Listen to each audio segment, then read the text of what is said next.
श्रीमद् भगवत गीता चतुर्थ अध्याय श्लोक नंबर 30 तक हो गया था। 31 नंबर हम श्लोक करेंगे अभी। तो इसमें बढ़ते हैं आगे। 30 नंबर श्लोक में भगवान ने बोला, जितने भी प्रकार के भी मैंने यज्ञ तुमको बताए हैं, उन यज्ञों को करने से क्या होगा? सनातन ब्रह्म की प्राप्ति होती है। तो यहां पर जो बताया प्रभु ने कि सनातन धर्म की प्राप्ति होती है, मतलब ब्रह्म में लीन हो जाते हैं योगी, या सनातन ब्रह्म का अर्थ भक्तों के लिए फिर भगवान ही लेना पड़ेगा। तो इसमें ऐसे कैसे हो गया? जो द्रव्य में यज्ञ करते हैं उनको कैसे होगा? कोई बता सकता है इसका उत्तर? द्रव्य में यज्ञ अर्थात जो यज्ञ में आहुतियां इत्यादि देते हैं, तो उनको कैसे सनातन ब्रह्म की प्राप्ति हो जाएगी? क्योंकि वो तो कोई ना कोई फल की इच्छा से ही यज्ञ कर रहे हैं वहां पर।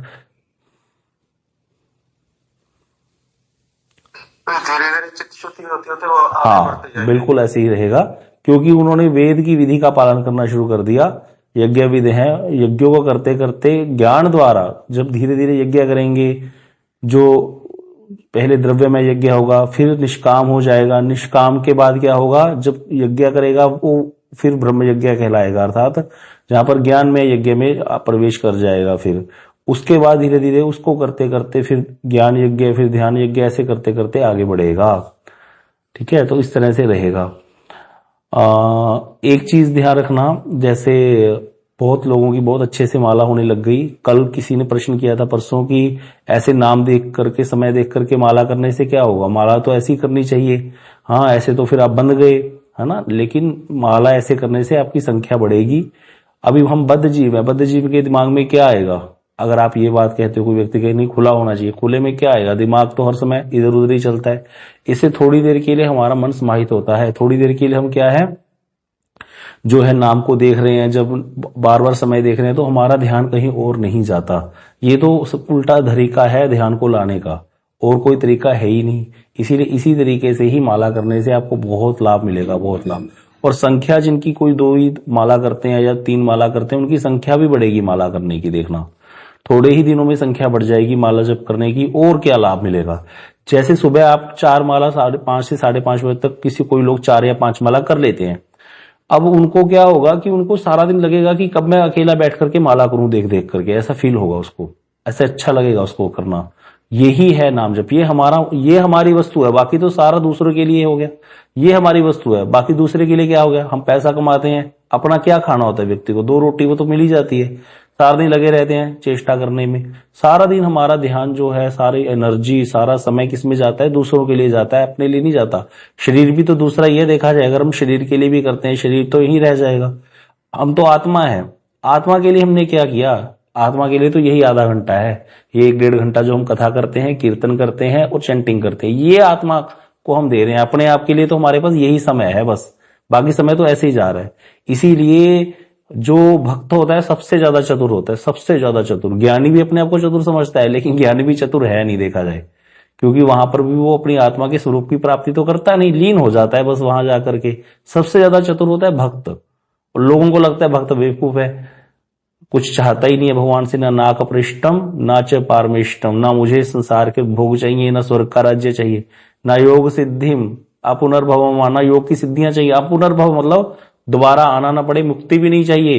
भगवान कहते ले भाई, लोग स्वर्ग के लिए मरते हैं, संसार के भोगों के लिए मरते हैं, वो भी नहीं चाहिए, मुक्ति नहीं चाहिए। सार्वभौम राज्यम न रसाधिपत्यम, सार्वभौम राज्य नहीं चाहिए पृथ्वी का, वो भी नहीं चाहिए है। या फिर मुक्ति चाहते हैं भैया, योग की सिद्धियां चाहते हैं, अनुमानिक सिद्धियां, अष्ट सिद्धियां, नवनी ने बोले कुछ नहीं चाहिए। बोले क्या चाहिए फिर? बोला असमंजस त्वाम विरह कांशे, मैं आपके विरह में रहूं, मुझे आपका विरह हो जाए, मुझे आपसे इतना प्रेम हो जाए कि आपके बिना मेरा एक पल भी जीना मुश्किल हो जाए। ऐसा वाला प्रेम मुझको दे दो, मैं रोता रहूं। ज्ञानी हंसते हैं, बोले इतना कुछ छोड़ा और मांगा क्या? रोना पे इतना मांगा। और कर्मी कहते बताओ, भगवान को भजन किया, मांगता क्या है भक्त? कि मुझे, मैं आपके विरह में रहूं। ये भी नहीं मांगता कि आप हमेशा मेरे सामने रहो, विरह मांग रहा है। बताओ विरह में क्या मिल जाएगा? तो ये आत्मा का भोजन है। आत्मा की जो सबसे बड़ी वस्तु क्या है? भगवान के प्रति प्रेम। तो वो मूल वस्तु है आत्मा की, क्योंकि हम जीवात्मा है। तो इसीलिए जो अपने लिए है हमारे पास समय, वो यही है जो आधा घंटा 1.5 घंटा हम जो कोई व्यक्ति निकाल रहा है। बाकी तो सब दूसरे के लिए है, चाहे शरीर से के लिए कर रहे हैं या शरीर संबंधी लोगों के लिए कर रहे हैं। वो सारा फंसने वाला काम है, सारी फंसने की रीति है। लेकिन जो शुरू में इसमें सुबह में हम लग गए, अब दिन में भी माला कर रहे हैं, शाम को भी, तो इसमें क्या हो गया, बीच में भाई कर्म तो व्यक्ति थोड़ा बहुत करेगा ही, वो कर्म कहलाएगा नहीं, क्योंकि भक्ति मार्ग में लौकिक वैदिक सारे कर्म भगवान को अर्पित हो जाते हैं, लेकिन ज्ञान मार्ग में नहीं होता। ओनली वैदिक कर्म ही अर्पित होंगे, लौकिक कर्म अर्पित नहीं होंगे। स्नान करना, ये वाले कर्म जो हैं ये अर्पित नहीं होंगे। स्नान हो गया या नित्य कर्म जो हम करते हैं वो ज्ञान मार्ग में अर्पित नहीं होते, लेकिन भक्ति मार्ग में लौकिक और वैदिक सारे कर्म अर्पित हो जाते हैं। वहां पर उसका कोई फल नहीं मिलेगा आपको। क्यों? क्योंकि हम लोग सुबह उठे क्यों? भगवान के लिए। नहाए क्यों? भगवान का मंगल आरती करनी है। जो भी क्रिया कर रहे हैं, अगर ज्यादा खा ली उसके बाद हमें ज्यादा चिंता किस चीज की हो रही है कि पेट को साफ करना है जल्दी जल्दी। क्यों? क्योंकि हम जो शौच इत्यादि भी कर रहे हैं ये तो लौकिक कर्म है, लेकिन वो भी क्यों? क्योंकि मेरे को अपना फ्रेश होके बैठ करके माला करनी है। हर तरह अपने शरीर को स्वस्थ रखना है भजन करने के लिए। तो यहाँ पर लौकिक वैदिक सारे कर्म क्या हो जाते हैं? भगवान को अर्पित हो जाते हैं भक्ति में। कोई कर्म का फल हमको प्राप्त नहीं होता। इतनी महिमा है भक्ति देवी की। तो इसीलिए यहाँ पर कह रहे हैं कि भैया मुख्य फल तो उसको ब्रह्म मिलेगा, और गौण फल में उसको ये बताया ना गुरुदेव ने नीचे करना स्वप्रकाश की वृत्ति में, कि उसको क्या मिलेगा गौण फल के रूप में? यज्ञ का मुख्य फल तो ब्रह्म की प्राप्ति, और गौण फल भोग या अनुमानिक सिद्धियां भी मिल जाती हैं। सारे भोग मिलेंगे, कोई कमी नहीं रहती भक्तों को भी ना ज्ञानियों को। सबको जो भी यज्ञ में जो प्रतिष्ठित है, चाहे वो द्रव्य में यज्ञ ही करने वाला कोई कर्मकांडी है या उससे आगे जितने भी लोग हैं यज्ञ करने वाले, जो ज्ञान यज्ञ करते हैं, जो ध्यान यज्ञ करते हैं, भक्त लोग नाम संकीर्तन रूपी यज्ञ करते हैं, उनको गौण रूप में बहुत प्रकार के फल मिलते हैं। भक्ति सारे ही फलों को देने वाली है, और बाकी सारे जो यज्ञ हैं वो भी फलों को देते हैं। मुख्य रूप फल देंगे ब्रह्म की प्राप्ति, और गौण रूप में अनेक प्रकार के फल भी प्रदान कर देंगे। तो इस तरह से यज्ञ ही करने योग्य है। अगले श्लोक में यही बताया जा रहा है। बेसिकली एक लाइन का जो श्लोक है, नायम लोक अस्ति अयज्ञस्य को तो अन्य कुरु सत्तम, क्या कह रहे हैं यहां पर? इसका अन्वय सुनीता दीदी आप कीजिए। हरे कृष्णा प्रभु जी, धन्यवाद, प्रणाम।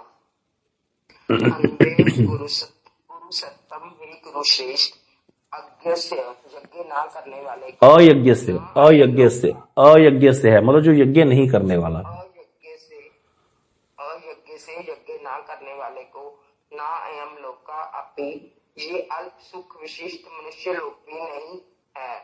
अन्य देवादि लोक कुता प्राप्तव्य प्राप्त हो सकते हैं। हे गुरु श्रेष्ठ, यज्ञ नहीं करने वाले के लिए तो ये अल्प सुख विशिष्ट मनुष्य लोक भी प्राप्त नहीं है, तो भला अन्य देवादि लोक किस प्रकार प्राप्त हो सकते हैं? देखिए एक एक लाइन का अर्थ कितना सुंदर है। भगवान कह रहे भैया जो यज्ञ नहीं करता, अर्थात ना तो द्रव्य में यज्ञ करता है, ज्ञान यज्ञ, ध्यान यज्ञ, योग यज्ञ, या जो संकीर्तन यज्ञ की तो बात ही छोड़ दो, अर्थात जो द्रव्य में यज्ञ भी नहीं करता या कोई भी यज्ञ नहीं करता, वो क्या है? उसको तो ये संसार क्या है? अल्प सुख विशिष्ट। ये संसार कैसा है? इसमें सुख तो है थोड़ा बहुत, ऐसी बात नहीं है। अभी संसार में अगर थोड़ा बहुत सुख ना हो तो फिर क्यों रहेगा व्यक्ति यहाँ पर? ऐसी बात नहीं है, यहाँ पर सुख नहीं है, यहाँ अल्प सुख है। तो यहाँ पर क्या कह रहे हैं भगवान? अल्प सुख, मतलब थोड़ा सा सुख है बस। इससे श्रेष्ठ सुख स्वर्ग में है, उससे श्रेष्ठ सुख फिर उसके ऊपर के लोकों में, ब्रह्म लोक में है, उससे श्रेष्ठ सुख मुक्ति लोक में है, उससे भी श्रेष्ठ सुख कहाँ है? भगवान के भक्तों में, भगवान के लोक में, जहां पर भगवान के भक्त उनके साथ वास करते हैं, भगवान के लोक में है, उससे श्रेष्ठ सुख। तो ऐसे सुख बढ़ता जा रहा है उत्तरोत्तर। तो यहाँ पर कह रहे हैं लेकिन ये जो मनुष्य लोक है, ये जो संसार है, ये अल्प सुख विशिष्ट है। तो वो जो व्यक्ति जो यज्ञ नहीं करता, उसके लिए तो ये अल्प सुख विशिष्ट मनुष्य लोग भी प्राप्य नहीं है। मतलब उसको अगर कोई भोग प्राप्त भी हो जाएंगे संसार के, कभी सुख प्राप्त नहीं होगा, वो अल्प सुख भी उसको मिलेगा नहीं। कितने ही लोगों को हम जानते हैं, देखते हैं, जो नहीं भगवान का भजन करते, कितना कुछ है घर में, सब प्रॉपर्टी है, सब कुछ है। महाराज जी बता रहे थे कल, 100 करोड़ जिनके पास धन संपत्ति है, वो वृद्धाश्रम में रह करके समय बिता रहे हैं। बताओ क्या सुख है उनको संसार में? इतना संसार किया, धन कमाया किस लिए? अगर वृद्धाश्रम ही रहना तो इससे पहले तो, उससे अच्छा तो अगर पहले ही दिखा देते ठाकुर जी मूवी उनको कि तुम्हारा तो ये हाल होने वाला है, वो पहले ही घर छोड़ देता, पहले ही रह जाता किसी आश्रम में जाकर के, वृंदावन में आ जाता, वहां पर रहकर कितना अपने आप को आगे बढ़ा लेता वो व्यक्ति। अगर संसार करके यही निराशा ही मिलनी है तो फिर फायदा क्या। लेकिन नहीं सकती समझ को आती व्यक्ति को, हर समय उसके अंदर कर्म इतना ज्यादा हावी होता है, कर्म बुद्धि की, बस मुझे तो कमाना है, ये करना है, वो करना है, कर करके थक हार के वृद्धाश्रम में जाकर के बैठ गए। जो माता पिता ने अपने बच्चों को बाहर भेज रखा है, जो बाहर बैठे हैं बच्चे, वो अपने घर में जो रह रहे हैं वो भी तो एक वृद्धाश्रम की तरह ही है, और क्या है वो तो उससे भी ज्यादा कम ही होगी, घर में अकेले बैठे हैं बस। अब जो भजन नहीं करते उनके लिए है, जो भजन कर रहे हैं उनका तो क्या, उन्होंने तो अपना जीवन सार्थक कर लिया। तो इसीलिए ये जरूरी है कि हर व्यक्ति को एक दिशा मिली हो, वो दिशा हमको श्रीमद् भगवत गीता दिखाती है। यहाँ भगवान कह रहे हैं कि भैया यज्ञ करना तो बहुत जरूरी है, जो यज्ञ नहीं करता उसको तो इस संसार के सुख ही प्राप्त नहीं होंगे। अन्य देवादी लोगों की तो बात ही क्या है, अन्य ऊपर के जो लोग हैं वो तो मिलने ही क्या है हमको। इसीलिए यज्ञ बड़ा ही जरूरी है। अब यहाँ पर बहुत सुंदर तरीके से बताया जा रहा है, इसके यज्ञ ना करने से प्रत्यवाय दोष होता है, इसके लिए नायम इत्यादि कह रहे हैं। जब उसे अल्प सुखदायक मनुष्य लोक ही प्राप्त नहीं है, तो भला किस प्रकार अन्य देवादि लोक जो है प्राप्त होंगे। अन्य लोकों की तो बात ही छोड़ो कि स्वर्ग लोक मिल जाएगा या ब्रह्म लोक मिल जाएगा या मुक्ति लोक मिल जाएगा या भगवान का धाम मिल जाएगा, बिल्कुल ही बात छोड़ दो, जब ये संसार का सुख ही उसको प्राप्त होने वाला नहीं है। तो इसीलिए कह रहे हैं गुरुदेव, अतएव हे कुरुश्रेष्ठ अर्जुन, यज्ञ ना करने वालों के लिए यह लोक की ही प्राप्ति संभव नहीं है, तो परलोक प्राप्ति किस प्रकार संभव होगी। अतएव यज्ञ ही कर्तव्य कर्म है। इसे यही समझना चाहिए कि स्मार्त वर्णाश्रम, जो वर्णाश्रम धर्म है, ब्राह्मण क्षत्रिय वैश्य शूद्र, 4 जो वर्ण है और 4 आश्रम, 4 आश्रम कौन कौन से बताएगा कोई।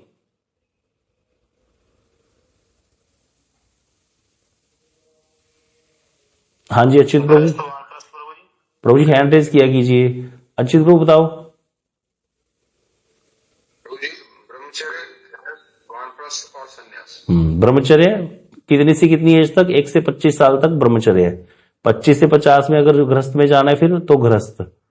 उसके बाद 50 से लेकर 75 तक वानप्रस्थ और 75 से लेकर के 100 वर्ष तक संन्यास। ये वर्णाश्रम धर्म प्रणाली बनाई गई है। तो स्मार्त वर्णाश्रम धर्म जो है अष्टांग योग है एवं वैदिक याग आदि सभी यज्ञ ही हैं। कोई वर्णाश्रम धर्म का पालन कर रहा है अच्छे से, वो तो यज्ञ कर रहा है। वो अष्टांग योग, जो योग सिद्धियां प्राप्त करने के लिए जो हमने सुना था कल, यम नियम आसन ध्यान धारणा समाधि करके 8 जो अंग है योग के, उसका पालन करना भी यज्ञ है।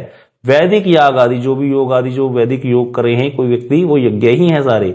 उसके श्रेष्ठ यज्ञ है ब्रह्म ज्ञान, वो एक यज्ञ विशेष है जो ब्रह्म ज्ञान की प्राप्ति के लिए संसार की किसी वस्तु में आसक्ति ना करके जो है मैं ब्रह्म हूं, इसी को अपने आप को लीन करने की चेष्टा करते हैं ब्रह्म में। तो आगे कह रहे हैं यज्ञ के अतिरिक्त जगत में कुछ और कर्म नहीं है, और यदि कुछ है तो वह विकर्म है। अगर कुछ है तो वो विकर्म है। अब यहां पर देखो, जो बुद्धिज्म वाले हैं वो तो वेदों को मानते ही नहीं, तो यहां उसका खंडन हो गया कि नहीं हो गया, तो विकर्म हो गया ना। वेदों को मानते नहीं, ब्रह्म का ध्यान भी नहीं करते। चलो कम से कम ज्ञानी ब्रह्म का ध्यान तो करता है। बुद्धिज्म वाले क्या कहते हैं, अपने कर्मों का नाश करो, बस बैठ करके शून्य का ध्यान करो, शून्य में ही लीन होना है तुमको। तो भगवान उनकी सत्ता को शून्य ही कर देते हैं। इसीलिए मूर्खम मूर्खम महामूर्खम, धूर्तम धूर्तम महाधूर्तम, प्रभु जी शब्द यूज करते हैं ऐसे लोगों के लिए कि इससे बड़ा धूर्तता और क्या होगी। कि यहां पर जो स्वयं भगवान कह रहे हैं भैया कि या तो कोई यज्ञ करो, कर्म कांडी हो कम से कम कर्म यज्ञ, द्रव्य में यज्ञ करो। अगर ज्ञान कांडी हो तो ब्रह्म यज्ञ करो, भक्ति कांडी हो तो भक्ति यज्ञ करो। वही कोई यज्ञ भी नहीं कर रहे तो क्या होगा, कुछ भी प्राप्त नहीं होगा। अब जो विपස්සना वाले हैं ये बुद्धिज्म को फॉलो करने वाले। बुद्धिज्म क्या है, बुद्ध ये भगवान बुद्ध वाले बुद्ध नहीं है। ये जो गौतम बुद्ध आए बाद में, इनमें भी फर्क है। बुद्ध में भगवान बुद्ध अलग हुए हैं, गौतम बुद्ध अलग हुए हैं। भगवान बुद्ध आए थे, उन्होंने उस समय आकर के अहिंसा परमो धर्म का प्रचार किया। क्यों? क्योंकि उस समय धर्म की आड़ में वेदों की उसके श्लोकों को लेकर के लोग बहुत ज्यादा हिंसा करने लग गए थे। ज्यादा ही पशुओं की बलि देना और बहुत प्रकार के हिंसात्मक कार्य करने लग गए थे। मंदिरों में ही बलियां दी जाती थी, बकरों इत्यादि की। तो इस सब चीज को, मनुष्यों की बलि दी जाती थी देवी माता को। आती है ना भागवत जी में कथा, भरत जी की बलि देने लगे थे जब देवी प्रकट हो गई, सब मार दिया डाकुओं को, तांडव नृत्य किया था। उस दिन अगर देवी के सामने बलि दी जाती ना, देवी को वैष्णव अपराध लग जाता। तो यहां पर ये जो चीजें हैं, इस चीज का खंडन करने के लिए ही भगवान बुद्ध का अवतार हुआ था बहुत पहले।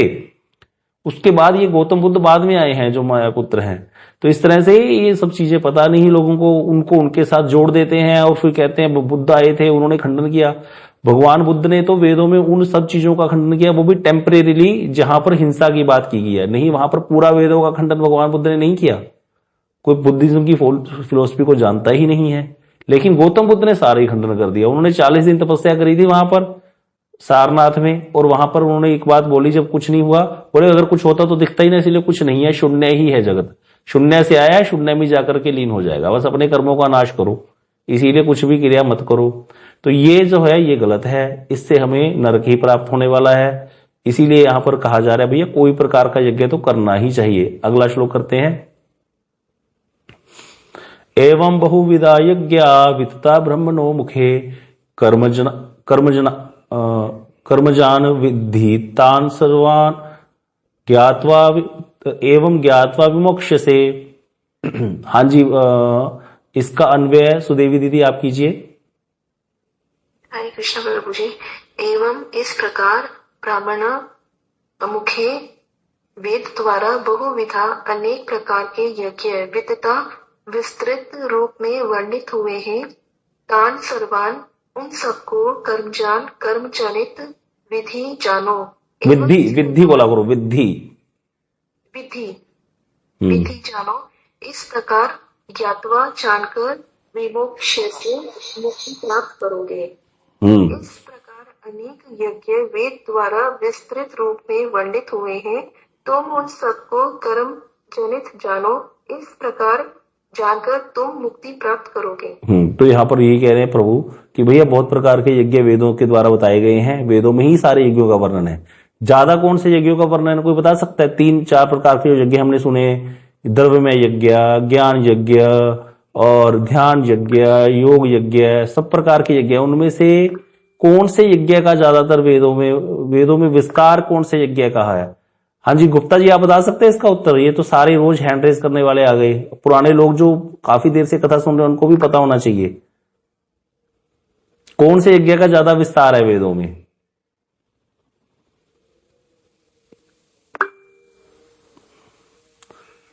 आकांक्षा दीदी आप बताओ। हाँ जी उनको बताने तो पुनीत जी ने शुरू किया। हाँ जी बताइए गुप्ता जी। है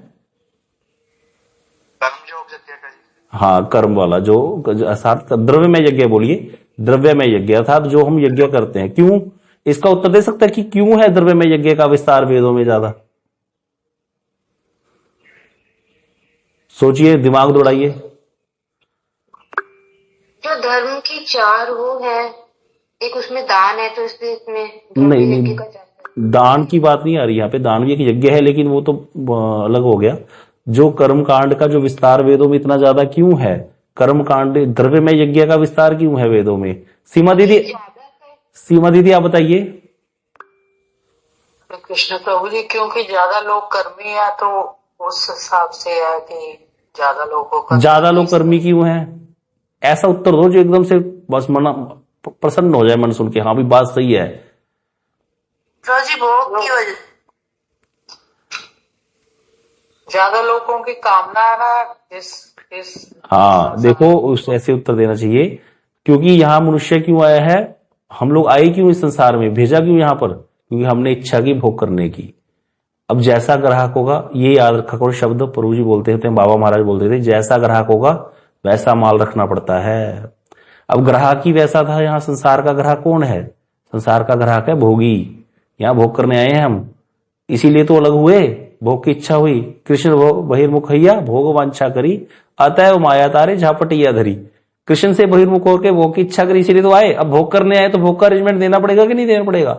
वेदों में इसीलिए विषय जो है वैसे ही हैं सारे, कर्म कांड के विषय भोग के विषय ही हैं ज्यादा, इसीलिए यज्ञों का विस्तार कर दिया। फिर यज्ञों का विस्तार क्यों किया भगवान ने? भाई उनको पता लग गया कि ये जाना तो चाहता है लेकिन निकालना भी तो है, इसीलिए यज्ञ की विधि से उसको कहा भोग कर। करना भी चाहते तो यज्ञ की विधि से भोग कर, ताकि तू इससे फिर धीरे धीरे निकलेगा बाहर। और फिर अगला प्रश्न है कि उसमें फिर ज्यादा आगे ज्ञान और योग यज्ञ, ज्ञान यज्ञ और भक्ति यज्ञों का विस्तार क्यों दिया? फिर थोड़ा बहुत जो है वो भी थोड़े श्लोक हैं वेदों में, वो क्यों दिया? हाँ जी कौन है एंट्रेस करने वाले? दिख ही नहीं रहा मेरे को तो। हाँ जी वेणुगोपाल प्रभु आप बताइए। भी सब तरह के लोग हैं, जैसे जिनको मतलब मुक्ति चाहिए तो उस हिसाब से उनके लिए वैसा ज्ञान दिया है, जिनको सिद्धियां चाहिए और मुक्ति चाहिए उन जैसे। हाँ, ऐसे बोलो क्योंकि मिक्स लोग हैं, तो मिक्स मतलब चार ही प्रकार के, सब प्रकार के नहीं, 4 प्रकार के लोग हैं। 4 प्रकार के लोग कौन कौन से? कोई, हाँ जी, और नया व्यक्ति बता सकता है? हर बार वही रोइस होते हैं हैंड। कोई और नया व्यक्ति बता सकता है 4 प्रकार के लोग कौन कौन से होते हैं? संसार में 4 प्रकार के लोग ही आते हैं। 4 प्रकार के लोग कौन कौन से हैं? कर्मी, योगी, हाँ जी, वाह भाई वाह, जय हो। तो कर्मी, ज्ञानी, योगी और भक्त अपने अपने संस्कारों के अनुसार यद्यपि भोग करने की इच्छा से है, लेकिन कुछ संस्कार बन जाते हैं ना यहाँ आते आते हमारे, तो 4 ही प्रकार के लोग होंगे, कर्मी, ज्ञानी, योगी और भक्त। तो अब भक्तों के हिसाब से भी अरेंजमेंट देना पड़ेगा कि नहीं देना पड़ेगा? उनको आगे बढ़ाना है कि नहीं बढ़ाना? ज्ञानियों को भी बढ़ाना है, योगियों को भी बढ़ाना है, इसीलिए वैसे वाले श्लोक भी हैं। तो इसीलिए भगवान कह रहे हैं भैया वेदों में अनेक प्रकार के यज्ञ विस्तृत रूप में वर्णित हुए हैं, उन सबको कर्मजनित जानो। इसको हम समझेंगे कर्मजनित का अर्थ क्या है, और इस तरह से तो मुक्ति को प्राप्त करोगे, आगे बढ़ोगे। आगे श्लोक इसके अर्थ पढ़ते हैं अच्छे से। अनेक वेद के मुखेन अर्थात मुख द्वारा, मतलब वेदों द्वारा, वेद भगवान के मुख से ही निकले हैं, भगवान की निश्वास है वेद। तो मेरे मुख से स्पष्ट रूप से कहा गया है, भगवान कह रहे हैं, मतलब भगवान की श्वास ही है वेद, तो भगवान के द्वारा ही वेद वर्णित हुए हैं। कर्मजान अर्थात वाणी, मन, काया की क्रिया से उत्पन्न है। कर्मजान का अर्थ यहाँ पर है कर्म जनित जानो का, कि वो वाणी, मन और काया की क्रिया से उत्पन्न है। जो भी हम यज्ञ करते हैं, चाहे वो ज्ञान यज्ञ हो, चाहे ध्यान यज्ञ हो, ये सारा वाणी, मन और काया से ही होगा ना। अब शरीर के द्वारा ही तो भजन कर रहा है व्यक्ति, जो योग के द्वारा अपने शरीर को कस रहा है, जो ब्रह्म ज्ञानी है, जो लीन कर रहा है, वो भी तो वाणी, मन और काय की क्रिया ही है ना, देखा जाए तो। बाद में बस मन में समाहित करता है, तो मन को अपने समाहित करने की क्रिया, तो ये इसीलिए इसको कर्मजनित बोल दिया। तो आगे इसकी वृत्ति पढ़ते हैं गुरुदेव की। वेद में कथित यज्ञ समूह तन, मन और वचन के कर्मों से निश्चित होते हैं। भाई तन, मन और वचन से ही होंगे ना। जो कहता है अहम ब्रह्मोस्मि और मन को समाहित कर रहा है, शरीर को कस के बैठा है, तो ये ब्रह्म यज्ञ कर रहा है, ज्ञान यज्ञ कर रहा है, तो ये तन, मन और वचन के द्वारा ही हो रहा है। जो द्रव्य में यज्ञ कर रहा है, अर्थात आहुतियां दे रहा है, इंद्राय स्वाहा, वरुणाय स्वाहा, हाथ से आहुतियां दे रहा है, बोल रहा है, तो ये भी तो मन से प्रसन्न हो रहा है देवता का नाम लेकर के, ये भी तो तन, मन और वचन से ही हो रहा है। तो सारे ही यज्ञ, चाहे वो नाम कीर्तन कर रहे हैं करताल बजा बजा करके, हाँ, तो ये सारे यज्ञ तन, मन और वचन से के द्वारा कर्म से अनुष्ठित होते हैं। अतएव इनका आत्म स्वरूप से कोई संबंध नहीं है। अर्थात यहां पर कह रहे हैं कि आत्मा उन विषयों से संपूर्ण रूप से उदासीन और लिप्त होता है। यह ज्ञान प्राप्त करने से संसार बंधन से छुटकारा मिल जाता है। यहां पर ये समझा रहे हैं गुरुदेव कि भैया जो वेद, अर्थात यहां पर कौन से यज्ञों की बात हो रही है, यहां पर मुख्य रूप से द्रव्य में यज्ञ की बात हो रही है, कि जो द्रव्य में यज्ञ है, जो भोग की इच्छा से किया जा रहा है, उससे क्या होगा, उससे हमारे को संसार के भोग मिल जाएंगे, क्योंकि तन, मन और वचन से जो कर्म अनुष्ठित होगा, लेकिन उसका आत्म स्वरूप से कोई संबंध नहीं है। आत्मा उस विषय में संपूर्ण रूप से उदासीन है, आत्मा को कोई लेना देना नहीं है इससे। तो इसीलिए जब जिसको ये ज्ञान प्राप्त हो जाता है, वो फिर धीरे धीरे संसार बंधन से छुटकारा पाने के लिए प्रयत्न करेगा, संसार बंधन से उसको छुटकारा मिल जाएगा। अगले श्लोक में ये और क्लियर हो जाएगा। अगला श्लोक कीजिए प्रभु जी। श्रेयान द्रव्यमयात यज्ञात ज्ञान यज्ञ परंतप सर्व कर्माखिलम पार्थ ज्ञाने परिसमाप्यते। इसका अन्वय सनातन प्रभु आप कीजिए। परंप पार्थ, हे परंप पार्थ, ज्ञान यज्ञ द्रव्य में आत यज्ञात, द्रव्य में यज्ञ से श्रेयान श्रेष्ठ है। सर्वम कर्म समस्त कर्म अखिलम ज्ञाने अव्यर्थ रूप ज्ञान में परिसमाप्यते समाप्त होते हैं। अनुवाद। हे परंप पार्थ, ज्ञान यज्ञ द्रव्य में यज्ञ से श्रेष्ठ है, क्योंकि समस्त कर्म अव्यर्थ रूप ज्ञान में समाप्त होते हैं। तो यहाँ पर क्या कह रहे हैं कि भैया जो द्रव्य में यज्ञ अर्थात जो कर्मकांडी करते हैं, या कर्म योगी भी करता है मान लो कोई, क्योंकि जो जड़ क्रिया में हमारा अभिनिवेश रहता है, तो उससे श्रेष्ठ है ज्ञान यज्ञ। अर्थात जो ज्ञान यज्ञ करता है कि मैं ब्रह्म ही हूं, वो श्रेष्ठ है उससे जो द्रव्य में यज्ञ है। क्योंकि सारे कर्म जो है वो क्या है, अव्यर्थ रूप ज्ञान। ज्ञान अव्यर्थ है, मतलब क्योंकि वो आत्मा का विषय है ना, वहां पर आत्मा के संबंध में हो गया, इसीलिए वो सारे जो कर्म है वो अव्यर्थ ज्ञान में समाप्त हो जाते हैं। इसकी भावानुवाद पढ़ते हैं। इनमें इनमें से भी ब्रह्मार्पणम ब्रह्महवि जो श्लोक आया था पहले 24 नंबर श्लोक आया था कि इस लक्षण से युक्त जो क्या करते हैं कि ब्रह्म ही हवि है, सुरवा भी ब्रह्म है, जो अग्नि है वो भी ब्रह्म है, जो इस प्रकार की भावना से सोचते हैं, इसलिए वहां पर वो विस्तार से वैसा स्थूल रूप में यज्ञ वेदी नहीं बनाते। वो क्या भावना करते हैं, ब्रह्म ही अग्नि है, ब्रह्म ही सुरवा है, और ब्रह्म में ही जो प्राप्ति है वो भी ब्रह्म ही है, जो आहुतियां दी जा रही है वो भी ब्रह्म ही है। इस लक्षण से युक्त जो द्रव्यमय यज्ञ से वो ब्रह्माग्नो अर्थात वाला वो यज्ञ बताया था 25 नंबर श्लोक में, वो कहते ज्ञान यज्ञ श्रेष्ठ है। यदि प्रश्न हो क्यों, क्योंकि इसका उत्तर है कहते ज्ञान होने पर क्या हो जाता है, समस्त कर्म अखिल अर्थात अव्यर्थ होकर के समाप्त होते हैं, कर्म जो है समाप्त हो जाते हैं वहां पर, ज्ञान के बाद फिर कर्म नहीं रहता। इसीलिए ज्ञानियों को क्या होता है, ज्ञानियों का कभी भी नया कर्म नहीं होता, नया कर्म नहीं बनता, लेकिन हाँ अप्रारब्ध भी उनका नष्ट हो जाता है, प्रारब्ध उनको भोगना पड़ता है। अब इसकी आगे सप्रकाशी का वृत्ति पढ़ते हैं। प्रारब्ध कर्म क्या होते हैं, कोई बताएगा? प्रभु जी पिछले कर्मों के हिसाब से जो भुगतना पड़ता है। नहीं, कौन सा? एक तो है कि जो अभी आगे मिलेगा, एक है जिनका भोग शुरू हो चुका है। प्रारब्ध कर्म कौन से कर्म है जिनका भोग शुरू हो चुका है, जो भी आगे मिलेगा? दीदी सोनी दीदी बताइए। जो आगे मिले प्रभु जी जिनका शुरू हो चुका है, शुरू हो चुका है। बिल्कुल, जो शुरू हो चुका है उसको प्रारब्ध कर्म कहते हैं। और अप्रारब्ध कौन सा है, जो अभी मिलेगा, जो भी इकट्ठे हुए पड़े हैं, बहुत सारे इकट्ठे। अब फिर जो कर्म जिन एक और नई टर्म सुन लो आज, जो कर्म भगवान निकाल लेते हैं बहुत सारे कर्मों से उठा करके, उनको क्या बोलते हैं? जो कर्मों को निकाल लेते हैं जन्म देने के लिए आगे, उनको क्या बोलते हैं, किसी को पता है? संचित कर्म। नहीं, संचित कर्म तो कूट कहलाता है, जो भी शुरू है जी, मुझे भी याद नहीं है। हृदय चैतन्य प्रभु बताइए। कूट होता है प्रभु जी, जो कूट तो कर्मों का समूह होता है, कूट तो कर्मों का समूह होता है। पहले अप्रारब्ध में से कूट निकलता है, हम्म, फिर कूट में से बीज निकलते हैं, फिर बीज फलोन्मुख होते हैं, फलोन्मुख जो बीज होते हैं उन्हीं को प्रारब्ध कर्म बोला जाता है। मैं तो इसमें बहुत कंफ्यूज होता हूँ, इसको किसान वाले तरीके से प्रयोग। मतलब कि जितने भी हमारे टोटल कर्म हैं, जितने भी प्रकार के मल्टीपल टाइप के कर्म होते हैं हमारे, तो उन सबको कलेक्टिवली बोलते हैं अप्रारब्ध कर्म या फिर संचित कर्म। ये हमारे इकट्ठे हो रखे हैं कर्म। अब उनमें से भगवान को किसी जीव के कुछ कर्म भुगवाने हैं, तो भगवान कुछ एक प्रकार के कर्म निकाल लेते हैं, तो उसको बोलते हैं कूट। कूट का मतलब है पहाड़, कर्मों का एक पहाड़ निकाल लिया। अब उसमें से फिर अब उनका प्रारब्ध शुरू करवाना है, मतलब उनको भोगना शुरू करवाना है। बहुत सारा पहाड़ रखा हुआ है, उसमें से यूज करना है अब कर्मों को।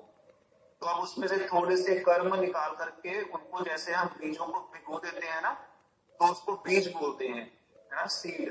तो अब भिगोने के बाद वो अंकुरित हो जाते हैं बीज। जब किसान खेत में बीज बोता है तो वो क्या करता है, पहले उसके स्टोर रूम में बहुत सारे प्रकार के बीज रखे हुए हैं। उसने मान लीजिए पूरे साल में आलू भी बोना है, उसने गेहूं भी बोना है, चावल भी बोना है, तो गेहूं, चावल और आलू तीनों के वहां पर बीज रखे हुए हैं उसके पास अपने स्टोर रूम में। तो लेकिन अभी उसके पास टाइम क्या आया है कि अभी उसके पास गेहूं की बीज का टाइम आया, तो उसने गेहूं के जो बीज की सारी बोरियां थी निकाल करके दूसरे स्टोर रूम में रख ली। तो वो हो गया कूट। पहला था अप्रारब्ध, दूसरा हो गया कूट। अब उन सभी जो बीजों की बोरियां थी, गेहूं के बीजों की बोरियां, उसमें से अब ऐसा तो है नहीं कि एक टाइम में सारे बो देगा, तो वो क्या करेगा, उसमें से उस कूट में से कुछ बीजों को निकालेगा, उसको भिगो देगा। ठीक है, भिगोने के बाद वो क्या बन गए, उसको बोलते हैं बीज। और वो अंकुरित, मतलब थोड़ा सा उसमें अंकुरण शक्ति आ गई, फिर वो उन बीजों को खेत में डाल देगा। ठीक है, खेत में जब डालेगा तब उसमें से अंकुर फूटेंगे और वो पौधा बनना शुरू होंगे और फिर उस पे गेहूं आएगा। तो इसको बोलते हैं फलोन्मुख, मतलब प्रारब्ध कर्म। तो हमारे भी इसी तरह से बहुत प्रकार के अप्रारब्ध कर्म है जो पीछे वेयर हाउस में पड़े रहते हैं। उसमें से भगवान एक तरह के कर्म निकाल लेते हैं, उसको कूट बोलते हैं। उन कूट में से फिर जो अभी उनको स्टार्ट करवाने हैं तो उनको बीज रूप में निकाल लेते हैं। फिर हमारा जो जन्म होता है प्रारब्ध के अनुसार से, फिर वो प्रारब्ध जो कर्म है हमारे उस जन्म में हमारे चलते रहते हैं। तो एक जन्म में जो हम भोग करते हैं वो हमारे सारे प्रारब्ध कर्म होते हैं। ठीक है ना? तो ये कूट ही बीज बनता है, बीज ही फिर प्रारब्ध बनता है। इसको समझ लेना है। तो ये ऐसे है, मेरे को तो आज तक समझ नहीं आया, आपको आ गया तो बहुत बड़ी बात है और बहुत अच्छा है। लेकिन एक चीज समझ लो, अगर ये समझ ना आया हो कि भाई हमें भजन करना है, बहुत सारा पीछे कूट और पता नहीं क्या क्या भर के रखा पड़ा है भगवान ने, और वो निकलना बड़ा मुश्किल है, ऐसे होगा नहीं। इसीलिए हर समय नाम जपते रहो, बस कुछ ना करो, संग में रहो वैष्णव के, क्योंकि घड़े में छेद बहुत ज्यादा है, पानी भरता नहीं है इसमें, इसलिए इसको डुबो दो, पानी के अंदर डुबो के छोड़ दो, नहीं तो कुछ नहीं होने वाला। ठीक है जी, समय हो गया है, बाकी चर्चा हम कल करेंगे। हाँ।